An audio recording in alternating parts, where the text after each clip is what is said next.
Imagine spending 20 years mastering your craft, perfecting rhyme schemes, building triple entendres, studying literature, studying philosophy, studying language itself, only for millions of people to say, yeah, but Tupac made me cry. Imagine being one of the greatest lyricists alive and watching audiences gravitate towards artists who technically do less, but emotionally do more. That's the contradiction at the heart of hip hop.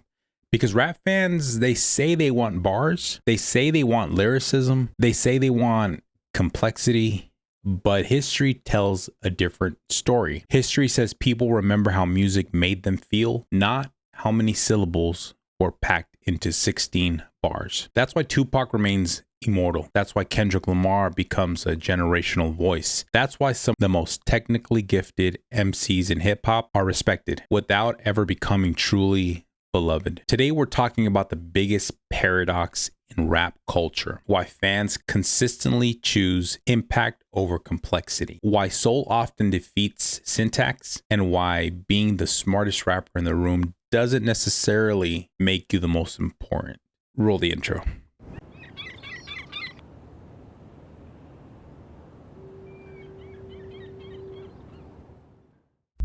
I got fame.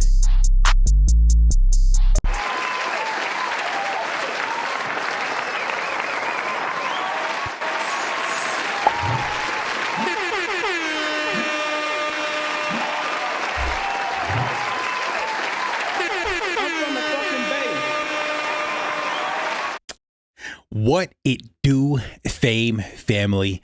What it do? It's your boy, iGotFame, and we are back again. Now, today we're continuing this discussion that's been going around. Basically, hip hop has always had two different scoreboards. One measures skill and the other measures impact. One asks, how good are your bars? The other asks, what did your music do to people? Oh, damn. And for decades, fans have shown us which one matters more, because every era gives the same debate: technical brilliance versus emotional resonance, complexity versus connection, the Kendrick versus Lupe conversation, or what I like to call the Tupac paradox. The question of whether art is supposed to impress us or change us. And if we're being honest, a lot of rap fans don't actually prioritize lyricism. They prioritize what lyricism accomplishes, because there is a difference between hearing greatness and feeling greatness. Today, we're unpacking why that distinction matters, why some elite lyricists struggle to connect with broader audiences, why humility changes how we consume music, and why Kendrick Lamar may have figured out something that many technically gifted rappers still haven't. Lyrics don't sell records. That's what this comment said. He said lyricism doesn't sell records. You right? If you think this is lyricism. There's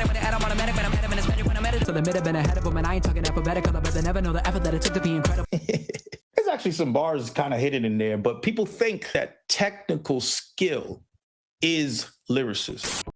So apparently, I inadvertently started a beef. I said it was hundreds and I'll name them, and we can list them. Where you want to go? We want to start listing niggas, and then let's see how long that list gets before we start naming one nigga with a record deal. No, I don't. As the better rapper. Just think about it. Say if we had two scientists arguing over gravity without agreeing about what gravity is.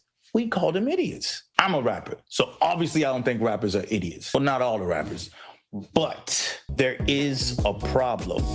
And that problem is something actually quite impressive that hip-hop has created. And that problem is that hip-hop has become one of the most sophisticated art forms on earth without ever building an academic vocabulary to describe itself. The concepts are already here and understood by MCs, yet the language isn't. And we've reached the apex of the internal conversation that we have amongst ourselves and the conversation that we have with the audience. It's the Now, you just heard rapper and YouTuber himself, King Green, talk about the difference between lyricism and how lyricism doesn't necessarily always go mainstream. He also kind of touched on him being the reason why this whole debate even started and how he created a beef between one of the most popular content creators in YouTube and Lupe Fiasco. Now look, there is an uncomfortable truth with hip hop circles. Sometimes lyricists become prisoners of their own talent. I call it the lyrical miracle trap. What? It works. Okay, trust me. You've seen it before. A rapper creates a verse so layered that listeners need annotations, reaction videos, podcasts, and universal level analysis just to catch half of what's happening. From a technical standpoint, it's incredible. It's art, it's discipline, it's mastery. But music isn't simply mathematics. Music is communication, and at some point, listeners stop asking, how impressive is this really? And what they really start asking is, how does this make me feel? Because there is a difference between admiration and attachment. People admire intelligence. People attach themselves to humanity. And that's where some artists lose people. Not because they're untalented, not because they're bad writers, but because audiences begin to feel like they're being educated instead of embraced. They feel like they're sitting through a TED Talk instead of sharing a moment with an artist. And perception in this case really does matter. When technical artists repeatedly remind audiences how much smarter they are, how many books they've read, or how advanced their understanding of rap is, or even that they teach at Harvard or MIT, listeners can interpret that as arrogance, even if the intention was simply passion. Because fans don't only listen to songs, they evaluate personalities, energy, presence, authenticity. People want to connect with artists, not audition for acceptance into rap Harvard. And once fans begin to see an artist as detached or elitist, it changes how they receive the music itself. I think this is why when Lupe did come out with Kick Push, it was so relatable to people, because it was almost like the skater anthem that people didn't know they needed. And then he got into some complexity bag, and I believe he got lost in his own brain. But let's talk about Kendrick Lamar, because Kendrick represents something very interesting. Kendrick isn't simple. He's one of the most layered writers hip hop has ever produced. His albums function like novels, films, therapy sessions, spiritual testimonies, political commentary, personal confessionals, all wrapped inside elite lyricism. But see, Kendrick rarely makes complexity feel like homework. I mean, if you do like homework, Kendrick does a very good job of leaving a puzzle for you to solve, because his technical ability serves a larger purpose. His pen isn't there to impress you. It's there to pull you into an emotional experience. Take You, for example. People don't revisit that song because they decoded every metaphor. People revisit it because they recognize pain. There's times where I'll put You on, and halfway through, I'm like, man, this is too intense, but I can relate to that type of pain. The self-hatred, the depression, survivor's guilt, shame. Now, let's take a song like Sing About Me, I'm Dying of Thirst, which is probably his most popular, deep, layered song. Yes, the storytelling is brilliant. The structure is masterful. But what stays with people isn't the mechanics. It's the humanity. It's the grief. It's the vulnerability. And it's the reminder that life is temporary. Kendrick understands something essential. Complexity should illuminate emotion, not replace it. He uses lyricism as a bridge, not a trophy. And that's why listeners connect so deeply, because the audience never feels excluded. They feel invited. Kendrick makes people feel like they're walking alongside him, not standing outside a museum admiring his genius behind a glass. And I think that right there is the difference between syntax and soul. See, syntax impresses, technical, almost like surgery. And then soul lingers. It touches the heart, the emotions, the senses. Soul becomes memory. Soul becomes passed on. It becomes like a legacy. Then there's Tupac, perhaps the greatest example of this phenomenon. Objectively speaking, Pac was not the most technically gifted rapper of his era. And That's hard for me to say, but he wasn't constructing verses like Lupe. So I know. Y'all are going to grill me for that. I know. Just give me a second. Pac was also not bending language like Black Thought. He wasn't operating with the dense technicality of MF Doom. But here's the thing. None of that matters. It didn't matter then. It doesn't matter now. Because Tupac wasn't selling puzzles. He was telling truth. When Pac spoke, people believed him. When he cried, audiences cried. When he was angry, people felt his frustration.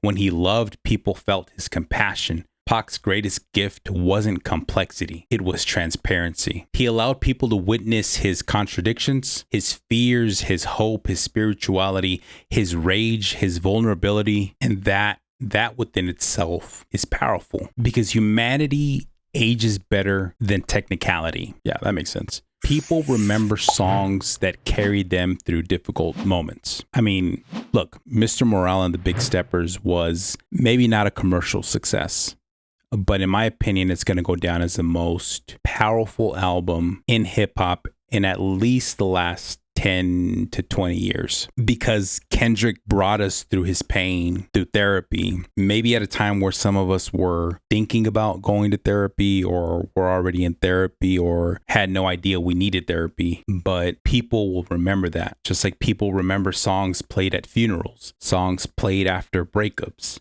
songs that motivated them, songs that helped them survive. Nobody says that quadruple entendre saved my life, but people absolutely say that song got me through everything. And that right there is impact. That's cultural permanence and that's legacy. And then we move on to something that fans rarely discuss: humility. Humility changes perception. It changes how audiences interpret talent, at least in my opinion. A humble artist can showcase extraordinary ability and fans celebrate that individual. A confident artist can display that same ability and fans might perceive arrogance. I mean, to me, it's fascinating. I mean, I love psychology. I love observing people, even when I'm talking to them, watching their character develop in my very eyes is just fascinating. Because if we just really think about it, technically nothing changed from the two artists that are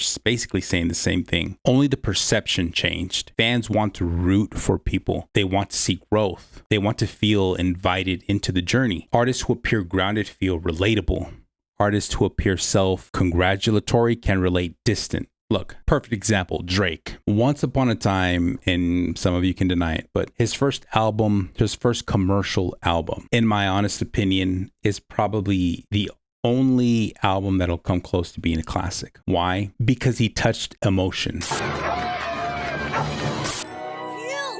Danger averted. He was relatable, maybe to that 17, 18-year-old kid. He was relatable. He was talking about relationships that didn't go well. He was attempting to uplift the listener by 5 minutes later. When we're 16, 17, 18, you go through this phase of very low self-esteem. So when you have a rapper like Drake that introduces the self-congratulatory type of mentality, that rubs off on an impressionable mind. Say what? And hip hop, despite its competitive nature, has always rewarded relatability. People love excellence, but they love humanity even more. That's why artists like Kendrick resonate so strongly. Even while acknowledging his greatness, he still presents himself as flawed, questioning himself, searching for answers, wrestling with his own imperfections. People see themselves inside that struggle, and that's very difficult to manufacture. Which leads me to my next point. I personally believe impact is the highest form of lyricism. Now, hear me out again. Maybe we've misunderstood lyricism all along. Maybe impact is the highest form of lyricism because anyone can write a complicated verse. Few people can write a complicated verse that changes someone's life. Anybody can impress a room full of rappers. Very, very few can move an entire generation. Very few can create songs that become part of people's identity. And that's what separates great writers from cultural icons. Kendrick's brilliance isn't simply that he's an elite lyricist. It's that he understands when lyricism should disappear, when technique should become invisible, when bars should stop being bars and become emotion. Because at the end of the day, people don't carry rhyme schemes with them. They carry memories, feelings, lessons, healing, meaning. And perhaps that's what hip hop has been trying to tell us all along. The greatest artists don't ask, did you catch every reference? But what they do ask is, did this leave a mark on your soul? So to wrap this up, maybe the conversation was never really Kendrick versus Lupe or Tupac versus technical rap. Maybe the real question is this: does mastery exist to serve art, or does art exist to serve mastery? Because the fans have already voted. Generation after generation after generation, they choose impact, they choose connection, they choose authenticity, they choose music that becomes part of their lives, not just part of a debate. Now, we can talk about Lupe versus Kendrick all day long until the end of time, but the reality is you've already made a decision, and perhaps that decision is why some artists become legends while others become case studies. One is remembered while the other is analyzed. And hip hop has always belonged to the artist who can do both. But these are my thoughts, Fame family. Do you think hip hop values impact more than lyricism? Has technical rap become too concerned with providing intelligence instead of creating connection? And is Kendrick Lamar the perfect example of balancing elite lyricism with emotional depth? Let me know your thoughts in the comments below. Don't forget to like, follow, and subscribe. And as always, until next time, peace and love. I got loyalty, got royalty inside my DNA. Cocaine quarter piece, got war and peace inside my DNA. I got power, poison, pain, and joy inside my DNA. I got hustle, though, ambition, flow inside my DNA. I was born like this and sworn like this, immaculate conception. I transform like this, perform like this, wish out you a new weapon. I don't contemplate, I meditate, then off your fucking head. This that put the kids to bed, this that I got